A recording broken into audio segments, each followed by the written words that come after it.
the Bible is a very important book for Christians. This book is the watershed.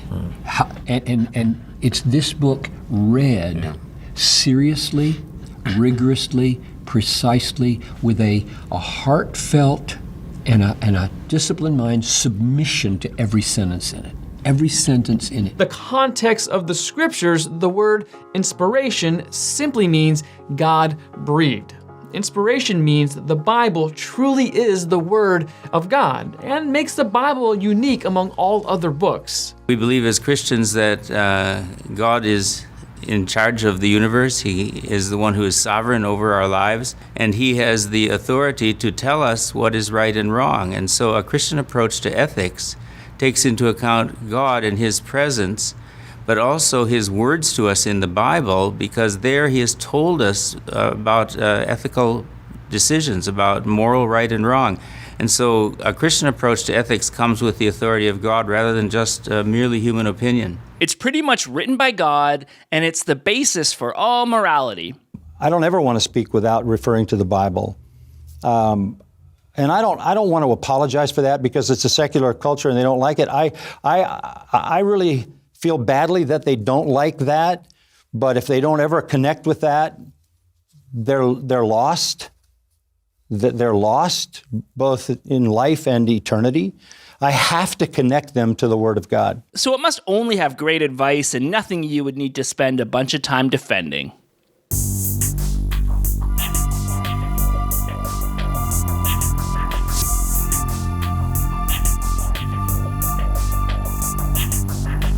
Hey everybody, thank you so much for liking and subscribing and commenting and all the other awesome stuff you do because you're awesome people. I put the links down below for the social media as well as the Patreon and the merch and all the other fun stuff, so check that out there. According to the Bible, God made people, and then after a while, He looked down, saw that they were sinful, got really mad about it, and decided to kill them all. Except He really liked this dude named Noah, and He said, okay, I'll kill everyone in the world except for this guy and his family. So then God used Time Lord technology or something to fit 2 of every one of the 1.5 million species on this planet into a boat, and 7 of each if they were clean, according to a law that wouldn't exist for another couple thousand years. How about a Noah's Ark of jellies? Oh, are there 2 of every flavor? Nope, they're all the same. Plain. Ah. So He flooded the earth, they floated around for a while, and then after a while they landed on a mountain, a rainbow came, and they started their life again. And Noah decided that he needed a drink. So one of his first tasks was to create a vineyard. And he got really drunk, and like some people do when they get drunk, he started to feel like it was getting a little too clothy, so he got naked. Ma, the human wang is a beautiful thing. And one of his sons thought that this was funny and didn't do anything about it. His other 2 sons were like, oh, this is bad, we should cover him up, and covered him up somehow without looking at him. And then later when Noah woke up, he got pretty mad, and he said to his son Ham, "Cursed be Canaan, the lowest of the slaves. He will be to his brother." He also said, "Praise to the Lord, the God of Shem. May Canaan be a slave of Shem. May God extend Japheth's territory. May Japheth live in the tents of Shem. And may Canaan be the slave of Japheth." Now, apparently, Canaan was the name of Ham's son, and coincidentally, the name of a nation that Israel liked to use as slaves, around the time that this story was first written down. So obviously, this was a made-up story used to justify the enslavement of that nation. But eventually, a couple thousand years later, it began to be used by Christians, Muslims, and Jewish people to refer to people from the continent of Africa, and was continued to be used as justification for their enslavement into the 19th century in America. Now, obviously, Africa isn't Canaan, but that didn't matter. You find a fix, you make it work. Now Africa is Canaan. Now, obviously, this passage isn't about African people, and people twisted it and used it in a way that the Bible never intended it, but that's just because they used it against a different group of people. The Bible was still pro-slavery in this passage. God was still okay with Noah cursing a nation into slavery in this passage. It's definitely not against slavery. And when you look through the Bible, over and over and over again, the Bible seems to be okay with slavery. So when people tell me that I can't have morals because I don't believe in God, and I don't have morality because I don't trust the Bible, and I point out the immoral things that are in this book, people say that I am attacking their faith. This is a hot topic. It's an attack point for some Bible critics. They like to say, some, not all, but some like to say really bad things to really paint the scriptures as very ugly on this issue of slavery.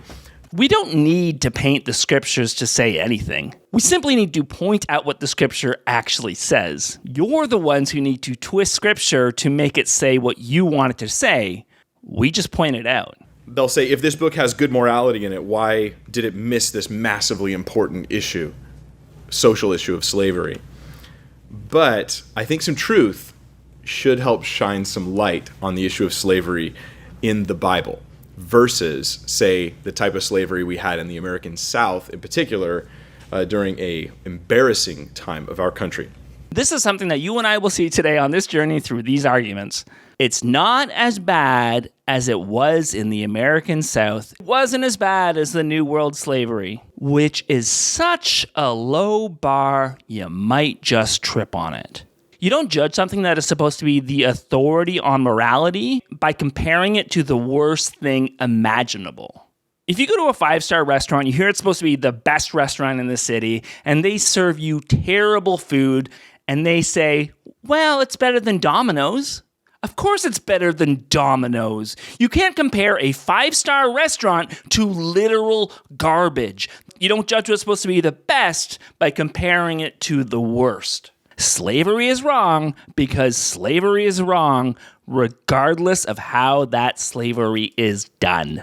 For many people, the Bible is nothing more than a collection of outdated laws, and its persistent use in our world does more harm than good. A book that supports slavery is not a book with any usefulness for us today. I don't know that that's necessarily the claim of most people. I think you can find nuggets of truth in a book that has other things we shouldn't follow or we should dismiss. But when someone makes the claim that the Bible is a moral authority and is written by the God of the universe, it's okay to point out that things like promoting slavery is a problem. It's not that it can't have any good moral teachings, it's just that it shows it's not the final say on morality. And that might be a reasonable claim to make if the Bible actually promoted slavery. But when you have problematic passages in the Bible, as a believer, you have a couple of options. The first and probably most common is to just not think about it. Someone mentions that the Bible is pro-slavery, you brush it off and say, no, it's not. And if they point out a verse, you say it's probably out of context and you move on and you don't think about it. Can't let this little doozy get out. The next option is to say that if the Bible says it, then it's fine. The Bible is the authority. The Bible says it's good, then it's good. A little strange that we have such an aversion to slavery because historically there have been abuses. You know, there have been abuses in marriage. We don't have an aversion to marriage particularly because there have been abuses. There are parents who abuse their children. We don't have an aversion to having children because some parents have been abusive. The Bible says slavery is good, so slavery is good. He's evil, but at least he's honest about his evilness. Then there is the apologetics approach. Find a way to make the Bible not say what the Bible says. On the surface, yes, the Bible appears to support the institution of slavery. There are laws to how to acquire and govern slaves, Jesus does not condemn it, and St. Paul, given the opportunity to speak against it, tells a runaway slave to return to his master. If all we did was read a summary of the Bible, we might be led to believe that God supported slavery. Luckily for us, we are much smarter than that and need not stop with surface-level analyses. We can find the texts themselves, we can read them within their context, and we can come to the very obvious conclusion that what the Bible allowed 2,500 years ago is very different from what we've seen in the modern era. But the Bible is meant for all people, right? Why couldn't God make it a little more clear? Why do we need somebody to decipher it for us? But slavery was very common at the time. You can't just outright ban it. Human trafficking was the norm. Slavery was practiced everywhere. And in the ancient world, with the exception of Israel, slaves were considered to be chattel. Everyone knows what chattel is, right? Chattel is an item of property other than real estate. So in the ancient world, slaves were considered to be personal property. You owned them just like you own livestock or a piece of equipment. They were yours forever unless you sold them to someone else. And if they had children, they became your slaves, as well as their grandchildren and their great-grandchildren. And when you died, your children would inherit them just like they would inherit property, because they were, for all intents and purposes, property. You could describe the Bible as a spiritual and ethical curriculum which depicts the gradual unfolding of knowledge and experience for those who were being formed in history by God so that they would eventually come to a full knowledge of what is good and true. So you might identify one of the first lessons with the story of God's liberation of the Jewish people from Egypt through his prophet Moses, in which he gave them the 10 Commandments and then the Mosaic Law. But these are just the first few introductory lessons. God goes on to continue to reveal what is good and true to these people throughout their history until the fullness of that teaching is revealed in the person and teachings of Jesus. It's not that God isn't against slavery, it's just that he had to slowly, very slowly in fact, roll his beliefs on the subject out. It's like a soft launch. You can't hard launch not doing slavery. Because the God of the Old Testament is known for subtlety and avoiding rocking the boat. First and foremost, kidnapping was completely condemned and punishable in the Old Testament. Now, that already is very different than the type of slavery that we saw in the United States, where Africans were kidnapped and taken away against their will. This is an important law in Israel. Kidnapping was dealt with very seriously. It wasn't a $5,000 fine and up to 6 months in jail. You would die. If you kidnapped somebody, you were to be put to death, executed through capital punishment. This one law, this single law, would make New World slavery completely impossible because so much of it was fueled by kidnapping. That's Exodus 21:16. And I want to read you a passage here in Exodus chapter 21, verse 16. He who kidnaps a man, whether he sells him or is found in his possession, shall surely be put to death. Now that's a pretty serious judgment on someone who is a slave trader who goes out and kidnaps people and takes them into the slave trade to be sold as a slave. So in Exodus 21, it says not to kidnap people for the purpose of slavery. So the apologists are going to use that verse to say that this slavery was better than the slavery in the New World, which again is the lowest of the bars. But the thing is, there is another verse that they could have used that talks about kidnapping with the purpose of slavery that seems to have been overlooked. Deuteronomy 24 verse 7 says, if someone is caught kidnapping a fellow Israelite and treating or selling them as a slave, the kidnapper must die. You must purge the evil from among you. The Bible is a collection of different books from different writers, and even some of the books, like Genesis and Exodus, are a collection of different stories by different writers. So sometimes the same story or the law can be found in multiple places with slight variation, as changes would be made to the law as time goes on. Like how we see that there are 3 different versions of the 10 Commandments, Exodus 20, Deuteronomy 5, and Exodus 34. So at some point, there seems to have been a distinction made that the rule given in Exodus 21 only applied to Israelites and everyone else was fair game. And we'll see that throughout Scripture, that when it comes to slavery, there is different rules for foreigners than there are for Israelites. And this is going to work really well in the apologist's favor. How did slavery exist typically in Israel back in the day? It was actually an indentured servitude. It was less than a slavery, like you are kidnapped and brought over and you're put into service. Rather, it was more of an indentured servitude, or a work for a contract period of time. It really was. It was a contracted period of time. It was voluntary rather than starving. I would say, hook myself up with someone who had the money. I would say, I will serve you for X number of years if you provide for me housing and clothing and perhaps a wage above and beyond that. Yes, this was one of the forms of slavery that the Bible promotes. One, the benefit, the financial benefit that slavery offered in the New World was that the slave owner got all the benefit. In the ancient Near Eastern version of this term, often it was the slave himself who entered into slavery because of a financial debt that was owed. As a matter of fact, that's another way that they were different. The way into slavery in the New World, of course, was involuntary. people were subjugated into slavery. But in the ancient Near East, often people entered into this kind of servitude voluntarily to pay a debt. Notice the use of the word often here. Often meaning sometimes it's not that. And that remainder was still allowed. I often don't punch people on the street still implies that sometimes you punch people on the street. Most of the time, I don't kick my friends in the shin. Yeah, but sometimes you kick your friends in the shin, right? It was not perpetual, is the other thing worth pointing out. So it didn't transcend generations. The children of slaves were not, by nature of what family they were born into, they were not predestined, so to speak, or doomed to themselves to be enslaved. There were opportunities for exiting enslaved status. It was an economic arrangement. Well, not the children of this type of slave. This happened because maybe you were in debt, you were not able to pay your debt off to someone, or maybe you really hit hard times and you needed a place to live, you needed food, you needed provision, you needed clothing, and you did not have the money to provide for yourself, or you couldn't pay off your debt. And as a result, all you could do was work for someone else in order to pay off your debt or to get the proper food, provision, and clothing that you would need to survive. This is called indentured servanthood or indentured servitude. I would argue that this isn't the best option for dealing with debt, and there is a reason we don't do this kind of thing today. But yeah, this is better than a different type of slavery, especially since they did go free after 7 years, according to the law. The debt must be paid.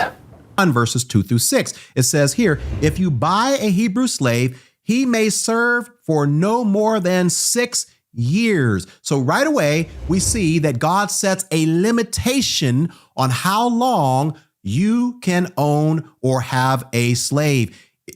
They could only serve for 6 years, however. In the 7th year, they were to be set free. If a fellow Hebrew sells himself or herself to be your servant and serves you for 6 years, in the 7th year, you must set that servant free. Significant even than that, however, is the fact that slavery was not necessarily a lifetime sentence in biblical law. Not only were there ways to gain one's freedom, upon doing so, the owner had a responsibility to help them. If your kin, a Hebrew man or woman, sells himself or herself to you, he or she is to serve you for 6 years, but in the 7th year you shall release him or her as a free person. When you release a male from your service as a free person, you shall not send him away empty-handed, but shall weigh him down with gifts from your flock and threshing floor and winepress. As the Lord your God has blessed you, so you shall give to him. A Hebrew slave. It was right there in the text. There were different rules for how Hebrew slaves were treated versus how non-Hebrew slaves could be treated. But what apologists do is they focus on the better one to say that this type of slavery wasn't that bad. It'd be like if you pointed out how awful the working conditions were on a factory floor, and it was countered by showing you how comfortable the chairs were in the accounting department. That's not what we're talking about, and it's an obvious distraction. Self as an indentured servant, you still retained all of the rights of a free man. Let me say that again. Israel was totally different from all the pagan nations around them, because if you sold yourself into indentured servitude, you still retained all the rights of a free man, something that was unheard of in any other pagan nation. In other words, the civil laws applied to servants as well as it did free men. Every one of the civil laws. No Jim Crow laws. There was no separate but equal. There was no you can't do this. No. All of the civil laws applied to servants just as they did free men in the very same way. Yeah. Very ironic to bring up separate but equal when we are talking about different rules for different people solely based on where they or their ancestors are from. If he was single, when he became your slave, he shall leave single. But if he was married before he became a slave, then his wife must be freed with him. Now, already you're seeing some very huge differences between the slave trade that we saw here in the United States and slavery in the Old Testament. In the United States, people were separated from their families. Women were taken and beaten and taken by slave owners, and people were separated from their families and things like that. No, In this culture, if you came in with a wife, you were to leave with that wife. Now let's keep reading. If his master gave him a wife while he was a slave and they had sons or daughters, then only the man will be free in the 7th year, but his wife and children will still belong to his master. Now, this is pretty obvious here, but the reason for this is because let's just say you're a woman and you have a lot of debt and you come in and let's say you've only been working for a couple of months for this particular owner. And really? You couldn't think of a better word to use than owner when you're the one trying to say that it's not slavery and it's indentured servitude? You end up getting married off to a man who's already been there for 6 years and he's getting ready to leave. So now you get to go free with this man and you've only served for your debt as a woman for a couple of months, but because this man is getting ready to be freed, you get to go along with him. So no, God set it up to where it's like, okay, no, if I give you a wife while you're my slave, then she belongs to me and you can end up going free. But if the servant plainly says, I love my master, my wife and my children, I will not go out free, then his master shall bring him to the judges. He shall also bring him to the door or to the doorpost, and his master shall pierce his ear with an awl, and he shall serve him forever. Many of us are familiar with this idea of he becomes now a permanent servant of that master. So let's give this some context, because I think some people are just so worried they'll find something bad that they find it because it's what they're looking for. I don't know. But let's look at it. First, it's a 7-year contract. He can serve 6 years. On the 7th, he's out. He's free. So I guess technically 6-year contract for the Hebrew servant. No matter when the contract started, from the starting now, I can serve up to 6 years, and then I go free. Now, when the man comes to the end of his contract, if he has a wife and kids who he didn't bring in, but rather they are also contracted servants of this same guy. So his wife's a contracted servant, so is he. But I started my 6 years. Maybe I re-upped, and now I got another 6 years. But she re-upped. Sorry, my hypothetical scenario is falling apart on me. She re-upped, and then he didn't. So he's going free, and she has another, say, 4 years left on her time. He can't just be like, come on, you're my wife, let's go. No, she's contractually obligated to stay. So he has a couple options. He can wait. He can wait. Number 2, he can buy out their debt, pay for that, pay the rest of the contract off, and then take them. Or 3, he can make a lifetime contract saying, I love my master, right? Now, the interesting thing is, in order to do the lifetime contract, the master couldn't go to the elders and say, yeah, he really loves me. He wants to be my servant forever. That's just permanent. Trust me, he loves me. You don't have to ask him. I speak for both of us.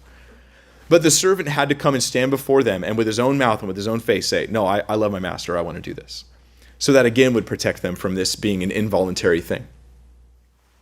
So it's actually, he's regulating it. What he's doing is everything he's doing seems to be giving more and more rights to those who are in these service. But it doesn't say that. It doesn't say that if he waits that she would still be his wife. It's very clear in the text that he has 2 options. Leave his wife forever, implying that the master would simply marry her off to somebody else, or he could pledge to be with the master forever, not the remainder of her term, mind you, because we don't even know from this context if this is an Israelite woman who would get that 7-year contract, or if it's a foreign slave who is a slave for life. So in order to stay with his wife, he has to become a slave forever.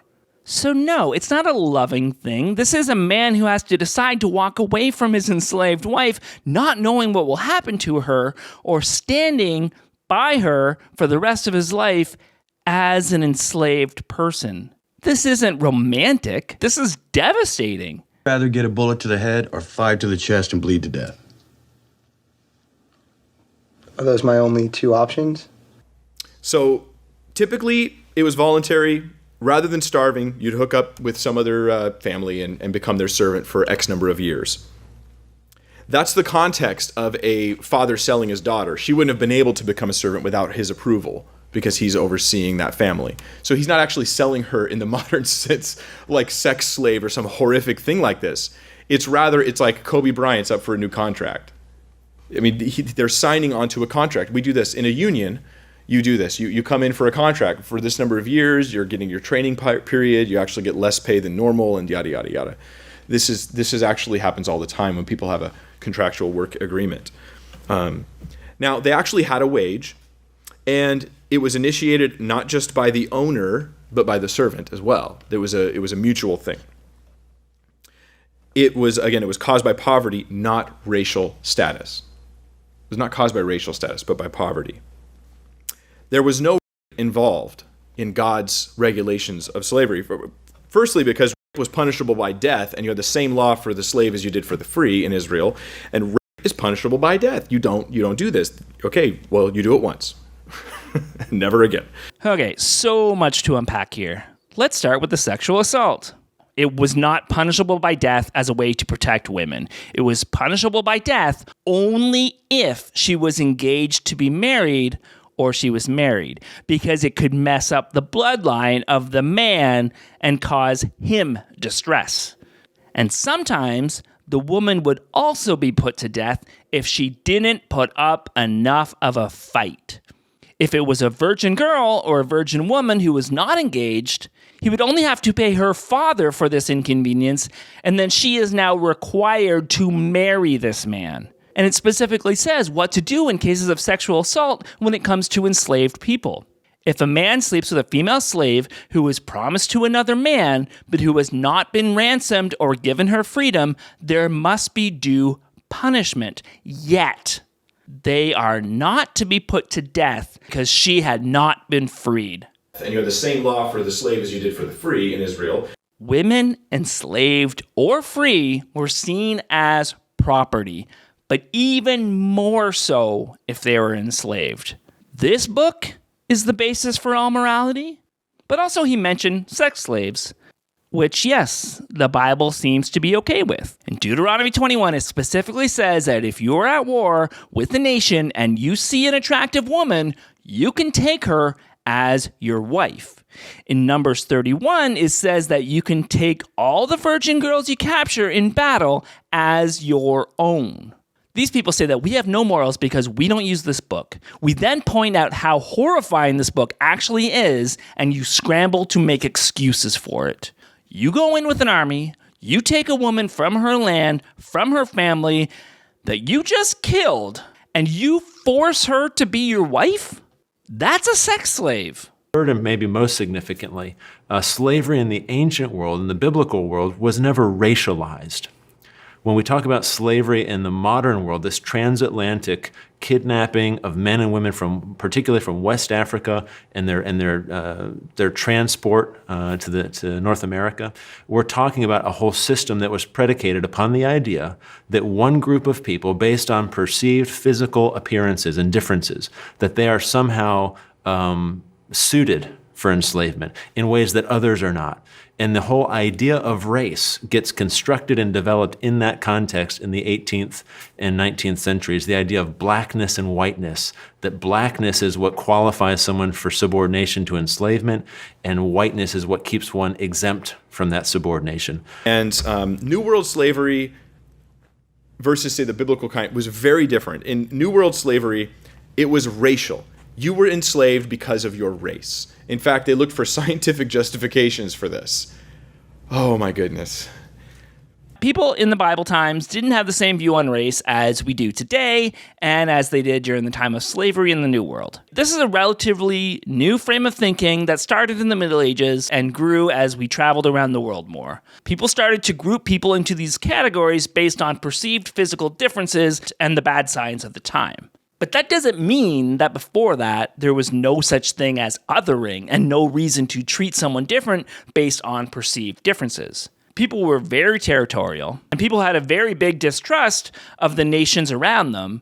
And we've seen already in the text how there have been differences in how enslaved people were treated based on their nationality. So no, it wasn't race-based, but that doesn't mean it's good. Again, lowest possible bar. So earlier when they said it was 7 years and it wasn't generational, that was only for certain people. So why bring that up at all if it's not a distraction? You don't judge a system by who is treated the best. You judge it by who is treated the worst. There were privileges that Israelite citizens had that people in the country didn't. But as Copan points out, any other person in another country around Israel would have fled to Israel and be put under these rules rather than the rules they came from, because they had no rights or fewer rights in these other neighboring countries. The quickest Google search will show you that that's not true. They were pretty much doing the exact same thing in all the other nations. And other nations were beginning to abolish this debt-based form of slavery that they had for their citizens, because it was seen as cruel to put your own citizens through this practice. So in a lot of ways, they were actually worse than the surrounding nations. But also, better than something else that is also bad is not a moral standard that I believe we should live by. So typically what would happen is that whenever the Israelites would go into war and they would conquer these other nations, typically there would be one of three things that they would do. Either A, they would kill all the people who was there so that nobody would survive, or B, they would take some of the women to be their wives, which is actually an act of goodwill, because these women, all the men were dead, and so how would they provide for themselves? How would they make it in society? That is so romantic! Aww. So it was actually an act of will, a generous goodwill for the Hebrews to take these women and allow them to have provisions and to be able to have children and things of that nature. And then the third thing is that they would take these people to be slaves, sparing their lives, but allowing them to work. I got a job. As for your male and female slaves, whom you have from the nations that are around you, from them you may buy, sorry, I just lost my place. From them you may buy male and female slaves. Moreover, you may buy the children of the strangers who dwell among you. You may buy the children of the strangers who dwell among you. And their families who are with you, which they beget in your land. And they shall become your property. And they shall become your property. And you may take them as an inheritance for your children after you, to inherit them as a possession. To inherit them as a possession. They shall be your permanent slaves. But regarding your brethren, the children of Israel, you shall not rule over one another with rigor. They like to say, some, not all, but some like to say really bad things to really paint the scriptures as very ugly on this issue of slavery. Because I think some people are just so worried they'll find something bad that they find it. Because it's what... This is a challenging passage. Why would a book written by a God who is all-knowing have challenging passages? Why would a God who created the very concept of morality create a book that has so many challenging passages? Why should it be a code that we have to break? At the very least, he's really bad at communicating. I think the first thing we have to recognize is, well, there's two things majorly. The context here is about the year of Jubilee. What happens in the year of Jubilee? All the Israelites go back to their land. The difference with foreigners is they don't have land in Israel to go back to. They don't have any land promised by God for them in this place. So it's not like at the year of Jubilee, you go back to your... No, there is this doesn't exist for you. It's not you're not part of that promise. So really here, this is the first time we have a separation between the Hebrew servant and the non-Hebrew servant, or the Hebrew slave and the non-Hebrew slave. And the difference is this. You don't automatically get released at the year of Jubilee. Instead, what would they do? Well, they would just fulfill whatever the contract was they made. But it couldn't be a kidnapping thing. They still weren't to be held against their own will. No, we've already established that the Bible definitely says that you can take conquered nations to be slaves, and the kidnapping thing already seems to only apply to fellow Israelites. And they are specifically told that they are allowed to purchase slaves from surrounding nations. It says nothing about doing a background check on how these people ended up being slaves. Were, of course, some that became slaves as a result of war, but that still is quite different from simply kidnapping the weak and forcing them into servitude. Enemy combatants are always treated differently than civilians. That being said, even if someone became a slave due to war, this did not give the owner license to treat them however he chose, as seen in modern conceptions of slavery. Rather, even in servitude, slaves retained rights and dignity. Exodus 21 states, "When someone strikes his male or female slave in the eye and destroys the use of the eye, he shall let the slave go free in compensation for the eye. If he knocks out a tooth of his male or female slave, he shall let the slave go free in compensation for the tooth." You heard that right. If a slave is maimed or hurt, he or she was due their freedom. Best day ever. This is not how slaves were treated in the African slave trade. Now, is God only concerned with eyes and teeth?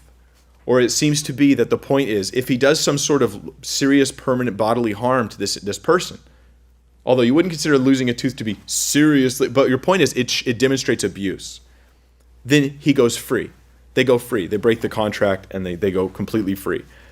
This also would be really protective and really actually elevating the rights of those who were servants during that. This is really just saying that you can't cause permanent damage, not that you can't beat them at all. Other verses make it very clear that you are allowed to beat them. And here's one that critics will quote, and wrongly, I think. And if a man beats his male or female servant with a rod, so that he dies under his hand, he shall surely be punished. Notwithstanding, if he remains alive a day or two, he shall not be punished, for he is his property. So let me dig into this, because here's what the skeptics say. You can beat them within an inch of their life, and it's okay. You get off scot-free. But that's really not the context of the passage. Let's look at it. First off, if he beats the servant and they die, he shall be punished. That is the word nakam, and it's specifically used regarding the death penalty. The point here is that just because you are the quote-unquote master, you don't get off scot-free. If you kill someone, you get the death penalty, and that applies if they're a slave or if they're not. Wow. This is just unheard of in that time. There was no nation that had laws like this. So then they go, well, but if they don't die, you can beat them within an inch of their life. Well, no, let's read this in context, because we just read a few verses back that what? If there is a beating, a loss of a tooth, loss of the use of the eye, or something along those lines, they go free. So what does this verse 21 really mean? Notwithstanding, if he remains alive a day or two, he shall not be punished. Nakam, he shall not be put to death, for he is his property. Because what's going to happen? He's going to lose this servant. So there's your punishment. You just lost the money. Say you had a work contract. I'm going to give you such and such, and you're going to serve me for this much time. Well, I've defaulted the contract. Here's your money. Bye. I'm out. And so it becomes a protective device for this. No, it's not saying you would lose your money or lose your property, not if there isn't permanent damage. I mean, if you beat them within an inch of death, there's going to be permanent damage, but they didn't really understand the long-lasting effects of head injuries or what PTSD was. But the text makes it quite clear that you can beat them, and as long as they don't die, it's fine. You don't get punished because they are your property. Brings us back to the verse I read at the very beginning of this particular video. It says this: if a man beats his male or female slave with a club and the slave dies as a result, the owner must be punished. But if the slave recovers within a day or two, then the owner shall not be punished, since the slave is his property. So this does let us know that, yes, corporal punishment was part of the culture, was part of the society. It was part of how people were disciplined in the military. It was also encouraged throughout the Old Testament regarding how parents can and should discipline their children whenever they get out of line. It talks about not sparing the rod, things of that nature. But it doesn't mean you should beat your children. It doesn't mean you should knock their teeth out or their eyes or anything like that. Because if you do that, you're going to go to jail, right? There's consequences for going too far. Oh, that's why your channel's called The Beat. But if you have someone who is a slave and they get out of order, they mistreat you, they do something wrong, let's just say they try to sleep with your wife or something like that. Yeah, you have the right to discipline them strongly to make sure that they don't get out of line again. And this is what it's talking about. But you don't want to go too far in terms of your discipline, in terms of how you punish this particular person. Remember how I said that there are two schools of thought when it comes to this stuff? Either find a way to make it so the Bible isn't saying what it's saying, or to just accept the awful stuff that it's saying. This is that category. He's just fine with slavery. I don't even know why he made this video. He seems to just be okay with the idea of slavery. Please take this down. Congratulations. Congratulations. You've awoken the beast, and now the beast is going to bite your back. When you release a male from your service as a free person, you shall not send him away empty-handed, but shall weigh him down with gifts from your flock and threshing floor and winepress. As the Lord your God has blessed you, so you shall give to him. The case of foreign slaves was a bit different, as this option was not available to them, but that did not stop them from simply running away without fear of being tracked down. It's as simple as that. In the event that they found shelter in another's home, Deuteronomy states, "You shall not hand over to their master any slaves who have taken refuge with you from their master." He may dwell with you in your midst, in the place which he chooses within one of your gates, where it seems best to him. You shall not oppress him. Wow. Why would this be going on? This doesn't make sense, right? Well, it's because if the master was violating rules or being abusive or being somehow harsh or ungodly to the servant, then they could flee, and the other people in Israel are required to help them. To help them hide. To let them, oh, you want a place? Okay, let's try to help you set up a place over here, over here, over there. That was required under this Old Testament system that is, yes, it's regulating slavery, but in a way that seems to be only meant to bring godliness into the picture, to bring protection and bring help. Wow. If slaves should escape from their masters and take refuge with you, you must not hand them over to their masters. Let them live among you in any town they choose, and do not oppress them. This applied to foreign slaves and to those in Israel who became indentured servants. If they wanted their freedom, all they had to do was run away to a different city. In fact, there were many rabbis that said it didn't even have to be another city. All you had to do is run across the street. And all you had to say is, I'm running away from my master. And they were not forced to go back. Do you see that? They're not considered property. And their families who are with you, which they beget in your land, and they shall become your property. Then the owner shall not be punished, since the slave is his property. Why? Because anytime they don't want to serve anymore, all they have to do is run away from their master. And everyone in Israel is supposed to protect them and say, they are not chattel. They are human beings and children of God. Great. Great option. But here is the problem. Why do they have to run away and hide? That person is still allowed to look for them. There's no place they can go to complain about the abuse. They just have to run away and hope they don't get caught? That's your solution? Sure, it's good if they can run away, but it sets up a system where people have to escape and hope that people will obey the law and not return them for a reward. You have to remember, the Bible is telling us about a people who had to be told that murder and killing was wrong. Does he think that before the Bible was written, or before they had the Ten Commandments, that there were no laws against murder? That people didn't know that murder was bad? Does he think that the Bible is the oldest known law? God is starting at the rudest possible level to help humanity begin somewhere. So he starts with a legal system that introduces the concept of justice. This is like the 1 + 1 and the counting by twos lesson in ethics. So getting back to the topic of slavery, what critics will do is they'll quote these first ethical lessons in the Bible and condemn it as inferior to, other ethical systems, while ignoring everything that came after it, up to and including the teachings and actions of the church. The other thing we have to point out, and Copan points this out as well, Robert, is the Old Testament law is not the ideal law for all time. No. It is not. It was made for ancient Israel just for that situation. Now, there are principles in it that are universal, like most of the Ten Commandments, thou shalt not murder, commit adultery, these kind of things.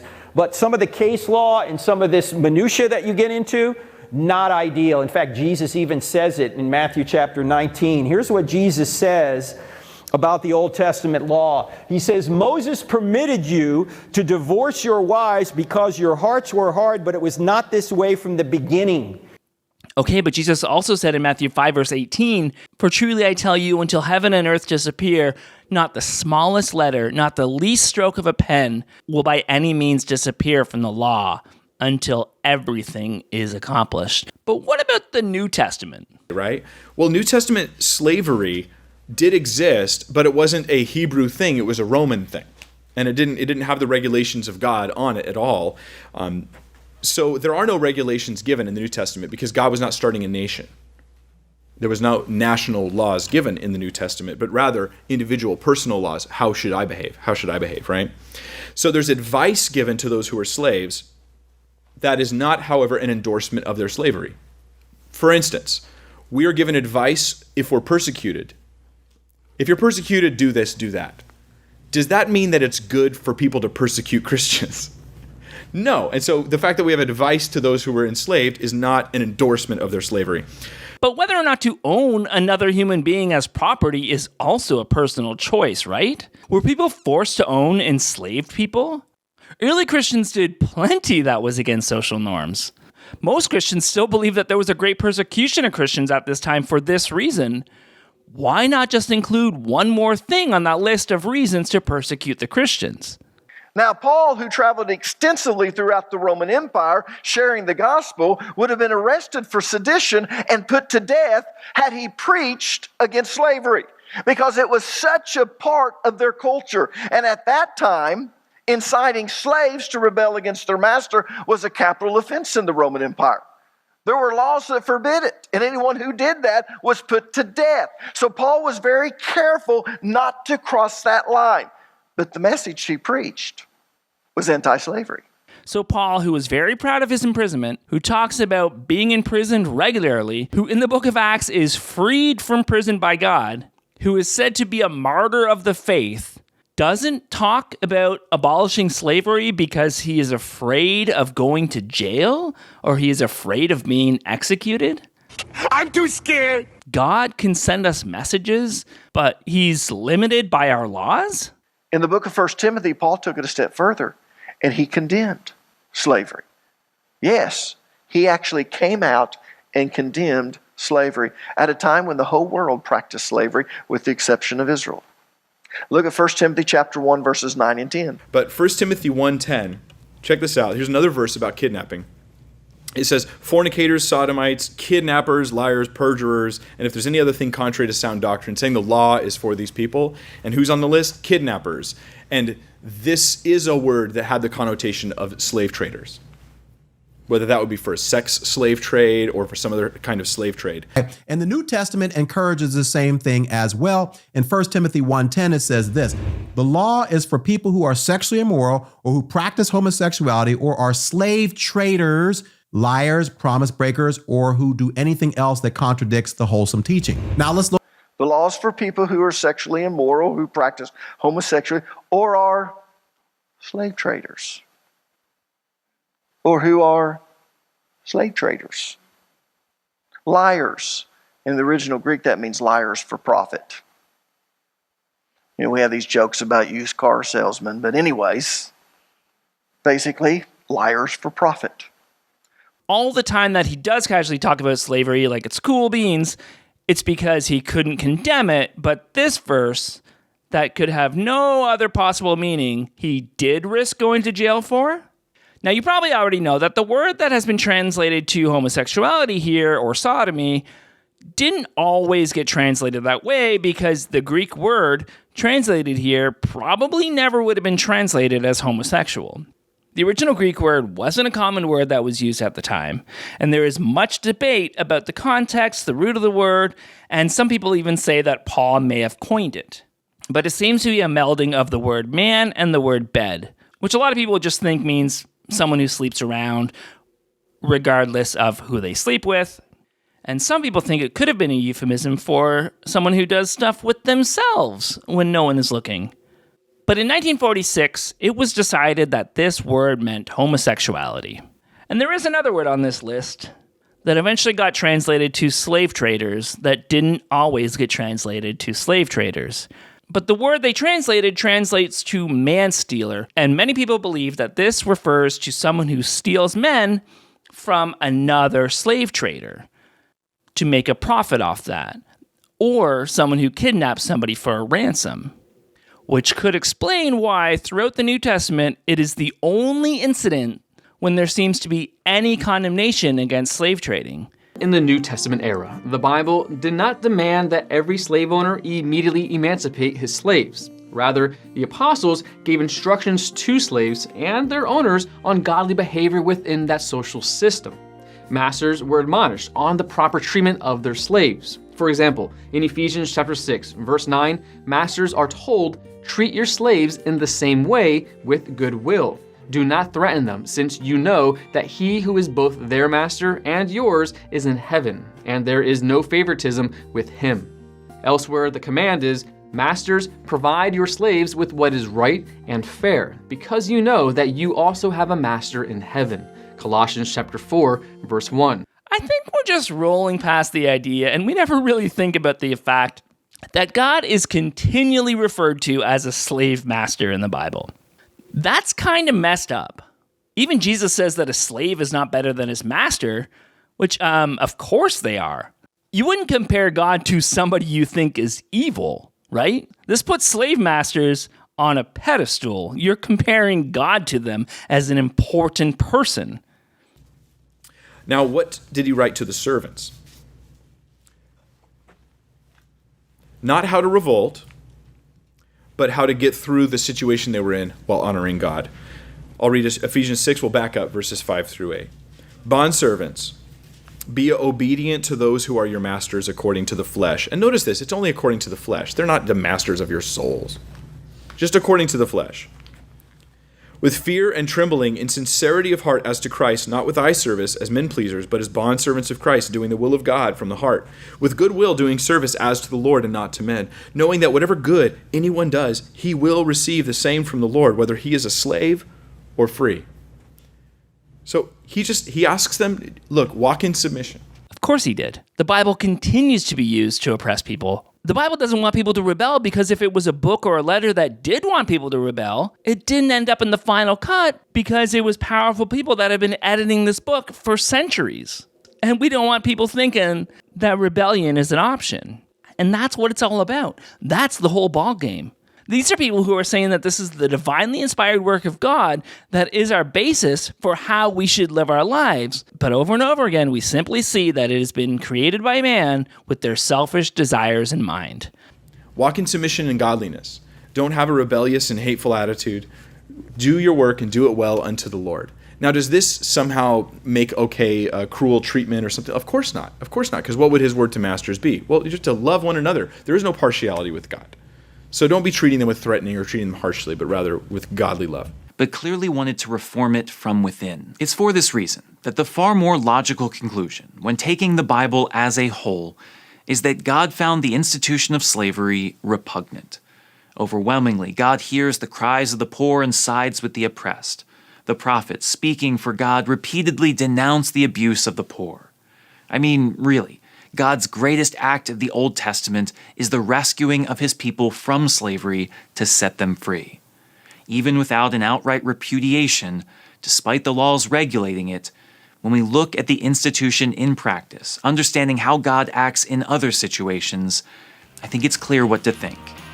God would never support such an awful institution. Can't you read? So the question then becomes, if long division is analogous to remedying the evils of slavery, does the church ever get to it? Or can atheists and critics continue to lay this condemnation at the feet of the church? Yes, we can, Gonzo. Well, I would argue that Christianity did something far better than merely outlawing it. Outlawing something is the sort of simple authoritarian way of fixing something you don't like. It usually means identifying something you don't like, doing nothing to understand the implications of abolishing it, and then just coercively legislating against it.